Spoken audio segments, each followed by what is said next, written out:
Timnas Indonesia harus puas bermain imbang 1-1 saat menghadapi Thailand di Piala AFF 2022. Satu gol dari Indonesia dicetak oleh McLeod di menit 50 lewat titik putih penalti. Dan satu gol Thailand dicetak oleh Sarah Yoyen di menit 80 assist dari Bordin Fala. Bagi aku, Indonesia di pertandingan ini apes banget. Menciptakan beberapa kali peluang dan salah satu peluang emas banget yang dibuat oleh Witan Sulaiman. Tapi Witan Sulaiman sudah dengan kaki terkuatnya, kaki kiri, tidak mampu secara klinis menciptakan apa yang ia dapatkan itu untuk menjadi gol. Dan reaksi dari Sintayong, aku kasihan banget. Sintayong kemarin menghadapi situasi yang sama juga. Hansa Muyama viral sedunia, teman-teman. Sekarang Witan Sulaiman viral lagi sedunia. Dan dikait-kaitkan pemain-pemain Timnas Indonesia ini dengan salah satu pemain Liverpool yang kita ketahui sering menyia-nyiakan peluang Liverpool di depan gawang, strikernya Darwin Núñez. Oleh karena itu, teman-teman, ini menjadi pelajaran untuk kesekian kalinya bagi pemain-pemain Indonesia kita. Dan aku sekali lagi tidak akan pernah mau membuli, mengejek dan sejenisnya kepada pemain-pemain Indonesia. Aku tetap memberikan apresiasi. Kalau misalnya kritik, kalau misalnya saran, no problem. Tapi kalau misalnya sudah menjurus ke kata-kata membuli, mengejek, teman-teman, no, aku nggak mau seperti itu. Oke, sebelum kita masuk ke teknis ataupun ke pembahasan pertandingan, teman-teman, sebelum pertandingan berlangsung, media sosial PSSI memposting tactical board yang digunakan oleh Coach Sintayong di locker room Timnas Indonesia. For your information, hal seperti dilakukan oleh admin PSSI ataupun di momen ini foto tactical board yang dipajang, teman-teman, dipublikasikan, itu di sepak bola Eropa lumrah kita lakukan. Nah, mungkin teman-teman yang menonton video ini sering berkomunikasi sama pelatih-pelatih yang profesional, teman-teman. Mungkin bisa tanyakan saja. Nah, kebetulan aku memiliki pengalaman apa yang terjadi dengan tactical board dipampangkan itu, teman-teman, dipublikasikan, itu namanya strategi Sun Tzu, The Art of War, ataupun seni dalam berperang. Tujuannya bukan hanya Coach Sintayong, tujuan pelatih-pelatih Eropa, teman-teman, itu untuk menipu lawan. Nah, di pertandingan ini, terlepas gol yang diciptakan oleh Thailand ke gawang Timnas Indonesia, bagi aku, dari sisi permainan, Sintayong bisa meredam agresivitas yang dimiliki oleh Thailand. Pada saat Thailand menghadapi Brunei Darussalam, menghadapi Filipina, itu mereka luar biasa. Tapi di pertandingan ini bisa aku katakan nggak berkembang permainan Thailand. Terlepas mereka mampu menciptakan satu gol ya, teman-teman. Dan pergantian Kraison itu salah satu pergantian yang jenius bagi Manu Volking untuk merubah kontestasi di lini pertahanan dari pemain Timnas Indonesia agar tidak fokus lagi kepada Terasil Dangda. Dan ya, terjadilah, ya bisa kita sebut, walaupun terlepas dari back pass Asnawi Mangku Alam yang tidak begitu optimal, ya pergantian tersebut berhasil mengecoh permainan pertahanan Timnas Indonesia. Oke, itu sekedar info, teman-teman, tetapi apa yang aku sampaikan ini sekedar pengalaman aku saja. Karena aku sering berkomunikasi sama pelatih, tentunya Coach Sintayong lebih tahu daripada aku. Itu dulu, sepakat ya, teman-teman. Oke, kita masuk ke line up dari kedua tim. Timnas Indonesia di pertandingan ini pakai pola 1-4-4-2. Thailand dari laga pertama yang menghadapi Brunei, Filipina, teman-teman, tetap menggunakan pola andalan 1-4-4-2. Nah, di pertandingan ini artinya apa? Formasinya mirroring. Taktiknya mirroring. Ini udah sering aku bahas, taktik mirroring. Ketika formasinya sama, akan timbul situasi 1 lawan 1, teman-teman. Oke, 1 lawan 1. Yang kedua, di sini terlihat Thailand mencoba membangun serangan terus-terusan dari sisi Bun Matan. Bun Matan itu akan masuk ke antara dua center back dari Timnas Thailand. Nomor 4 sama nomor 12. Jadi 3 versus 2. Dua pemain Indonesia di depan, ada Witan Dendi menghadapi 3 pemain dari Thailand. Nah, fullback kiri dari Thailand, Sasalak Hyprakon nomor 2 itu bermain di koridor half space. Masuk dia, fullbacknya itu masuk dia ke dalam, bukan ke sektor sayap. Bermain ke underlap. Seperti backnya dari MU Malaysia, fullback kiri dari MU Malaysia, teman-teman. Dia bermain di koridor half space.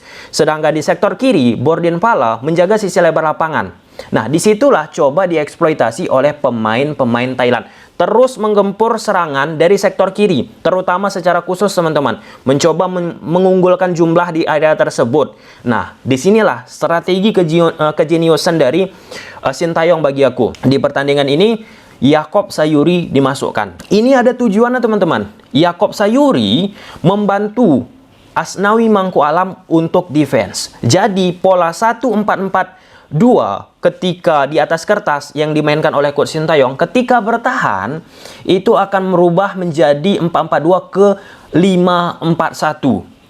Yaakob Sayuri membantu Asnawi. Nah, tujuannya apa? Untuk mengantisipasi attacking yang dimiliki oleh Borden Pala dan Sasalak Hyprakon nomor 11 sama 2 yang memang secara genetik, bahasanya genetik bisa kita sebut karena dari awal turnamen AFF untuk khususnya 2022 ini teman-teman, dari daerah tersebutlah Thailand mencoba mengeksploitasi serangan. Dan ya, itu bagi aku bisa diantisipasi oleh pemain-pemain timnas Indonesia.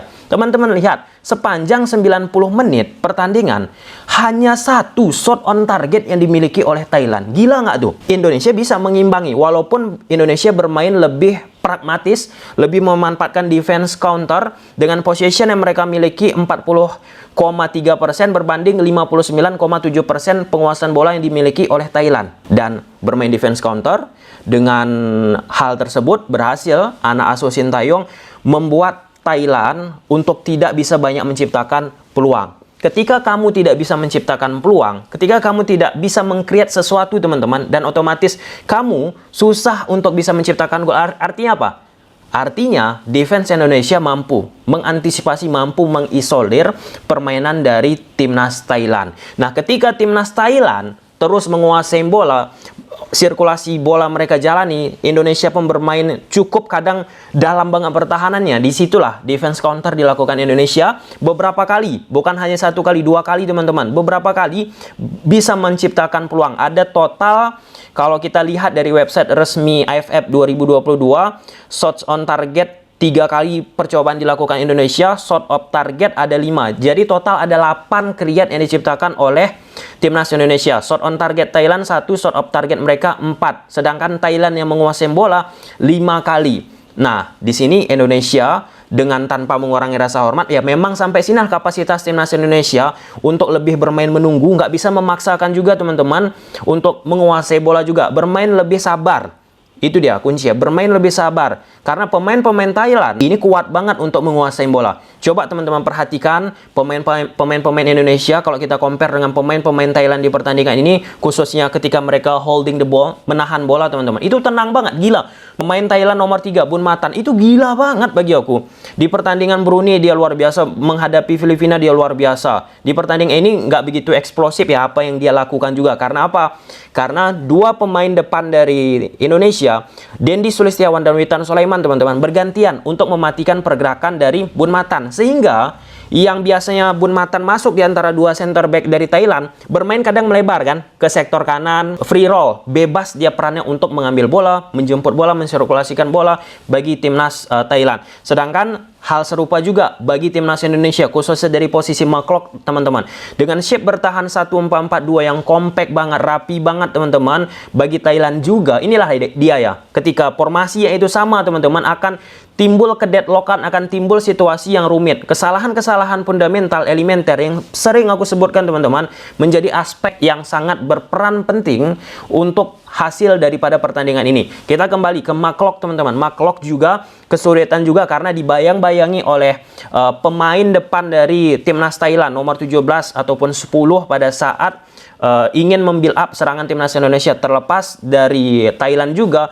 sebelum terjadinya skor gol yang diciptakan oleh McClough, ya pressing-pressing yang dilakukan oleh Thailand berhasil menyulitkan timnas Indonesia. Secara asalnya memang kita nggak bisa menafikan teman-teman, kompetisi yang bagus itu membuat timnas pun akan bagus.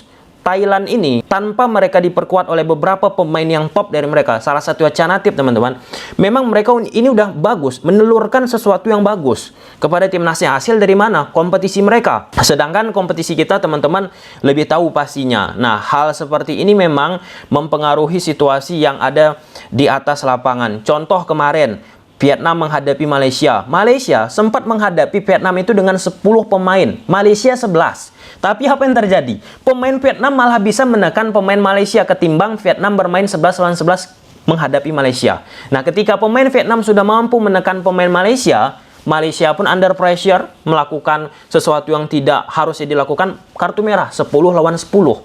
Nah, ini tentang mentalitas lagi. Sebelum pertandingan ini, Coach Sintayong sudah katakan bahwa apa? Bahwa fokus menjadi salah satu hal yang selalu ia ingatkan. Aku kasihan sekali lagi dengan Coach Sintayong, teman-teman. Sampai dia bersimpuh itu, pelatih sekelas Coach Sintayong yang melatih orang-orang hebat di Korea, tanpa aku bilang timnas Indonesia kita nggak hebat. Timnas Indonesia kita hebat, teman-teman. Pemain-pemainnya aku yakin bisa lebih hebat daripada ini. Bisa lebih hebat. Dengan apa? Dengan mengikuti instruksi apa yang disampaikan oleh Coach Sintayong. Kasihan aku, kasihan. Tetapi secara poin, orang-orang Thailand, pundit-pundit sepak bola Thailand, teman-teman, mengatakan Indonesia, Thailand satu sama ini keberuntungan bagi, luck besar banget bagi timnas Thailand. Sedangkan Indonesia, ya, finishing tetap menjadi salah satu aspek yang perlu diperhatikan. Dan terakhir, teman-teman, kalau kita komparasi pakai data di tahun 2022 sampai saat aku membuat video ini, ada aku tweet di Twitter, teman-teman. 3 pemain aku compare ya pada saat live pertandingan Thailand menghadapi Indonesia ini. Terasil Dangda, kemudian Egy Maulana sama Witan. Yang paling tinggi XG-nya, expected goal, seberapa besar peluang itu mampu diciptakan oleh pemain, teman-teman. Terasil Dangda lebih tinggi, 0,56.